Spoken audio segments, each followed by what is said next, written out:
తాకట్లో ఉన్న మీ బంగారాన్ని విడిపించి ఆ రోజు ఆన్లైన్ రేటుకి కొంటాం. Sharma gold company.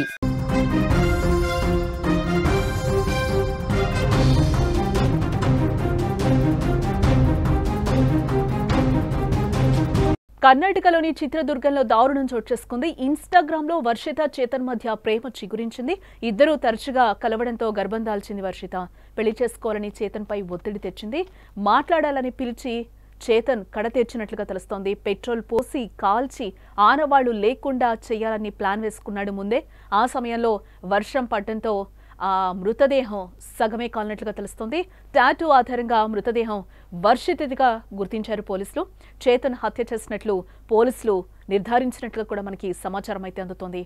ఈ మధ్య కాలంలో మనం చూస్తే ఇన్స్టాగ్రామ్, ఫేస్బుక్ ప్రేమలు ఎక్కువైపోయాయని చెప్పుకోవచ్చు.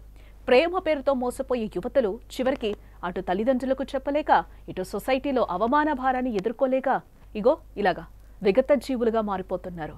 కనీసం అమ్మాయిలు మీరు కొంచెం కూడా ఆలోచించరా? వాట్సాప్, ఇన్స్టాగ్రాము, ఫేస్బుక్లు, యూట్యూబ్లు అనుకుంటూ కూడా ఈ ప్రేమలేంటి, అసలు మనం ఏం చేస్తున్నామో అర్థమవుతుందా? చివరికి ఇట్లా విగత జీవులుగా మారిపోతున్న పరిస్థితులు కనిపిస్తున్నాయి. అంటే ఒకరిని నమ్మే ముందు వాడి బ్యాక్గ్రౌండ్ ఏంటో కూడా ఈరోజు అమ్మాయిలు తెలుసుకోలేకపోతున్నారా? తెలుసుకుని కూడా ఇలా మోసపోతున్నారా? ఒకసారి ఆ క్వశ్చన్ మీకే వేసుకోవాలి. ఒకసారి పేరెంట్స్కి కడుపు కోత మిగుల్చుతున్నాం అనేది కూడా ఒకసారి ఆలోచించండి. ఏం చేస్తున్నాం? యువత ఏ విధంగా ఆలోచిస్తున్నాం? మన ఆలోచన ధోరణి ఏ విధంగా ఉంటుంది? ఒకరి కోసం ఏమైనా చేయాలి అని అనుకునే ఆ ఆలోచన కరెక్ట్ కానే కాదు. అలాంటి ఉదంతమే ఈరోజు కర్ణాటకలో ఒకటి చోటు చేసుకుందని చెప్పుకోవచ్చు. ఒక యదవని నమ్మి ఈరోజు ఆ అమ్మాయి ఒక విగత జీవిగా పడి ఉంది. ఆ అమ్మాయికి 19 ఏళ్ళు. ఇన్స్టాగ్రామ్లో పరిచయం. ఆ పరిచయం కాస్త ప్రేమగా మారింది. ఆ ప్రేమ కాస్త ఈరోజు ఆ అమ్మాయిని గర్భవతిని చేసింది. గర్భవతి తర్వాత ఈరోజు విగత జీవిగా మారిన పరిస్థితులు కర్ణాటకలో చోటు చేసుకున్నాయి. ఇలాంటి కోవకు చెందిన ఓ ఘటన కర్ణాటకలో చాలా దారుణంగా జరిగిందని కూడా మనం ఇక్కడ చెప్పుకోవాలి. చిత్రదుర్గంకు చెందిన డిగ్రీ విద్యార్థిని వర్షితకు చేతన్ అనే వ్యక్తి ఇన్స్టాగ్రామ్లో పరిచయం అయ్యాడు. నెట్వర్కింగ్ సంస్థలో పనిచేస్తూ కొత్త వారిని చేర్చడానికి ఇన్స్టాగ్రామ్లో ఓ పోస్ట్ పెట్టాడు చేతన్. అంటే చేతన్ ఒక మధ్యవర్తిగా, ఒక కంపెనీకి ఒక ఉద్యోగం కోసం మనం వెతుకులాట స్టార్ట్ చేస్తే ఆ ఉద్యోగికి మధ్యలో ఉండే ఒక మీడియేటర్ లాగా తను వర్క్ చేస్తూ ఉంటాడు. ఆ వర్క్ చేసే దాంట్లోనే వాడు ఒక ఇన్స్టాలో ఒక పోస్ట్ పెట్టాడు చేతను.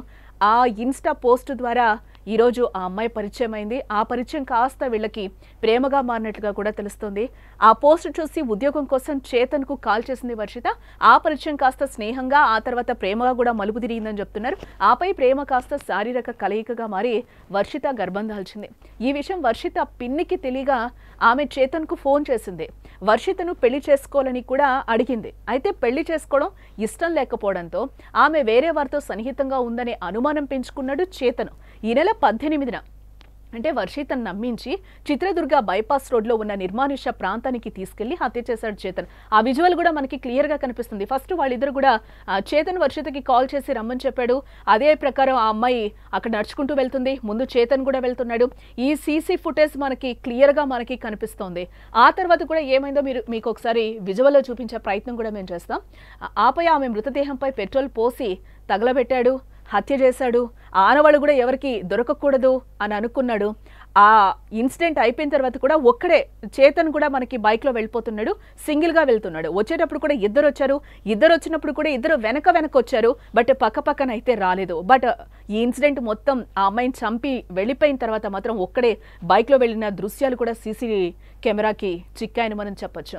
ఆ సమయంలో వర్షం పడడంతో సగం కాలిన మృతదేహాన్ని చూసి పోలీసులకు సమాచారం ఇచ్చారు స్థానికులు. చేతిపై ఉన్న టాటూ ఆధారంగా మృతదేహాన్ని వర్షితగా గుర్తించి విచారించగా చేతన్ హత్య చేసినట్లు కూడా పోలీసులు నిర్ధారించడం జరిగింది. ఈ ఘటనపై కేసు నమోదు చేసుకుని దర్యాప్తు చేపట్టారు పోలీసులు. మరోపక్క ఈ ఘటనపై రాష్ట్ర వ్యాప్తంగా కూడా నిరసనలు వ్యక్తమవుతున్నాయి. స్టూడెంట్స్ కూడా వర్షితకి న్యాయం చేయాలి, ఆ చేతన్ని శిక్షించాలి అంటూ కూడా ఒక రకమైన ఆందోళనలు, డిమాండ్లు అయితే వ్యక్తం చేస్తున్నారు.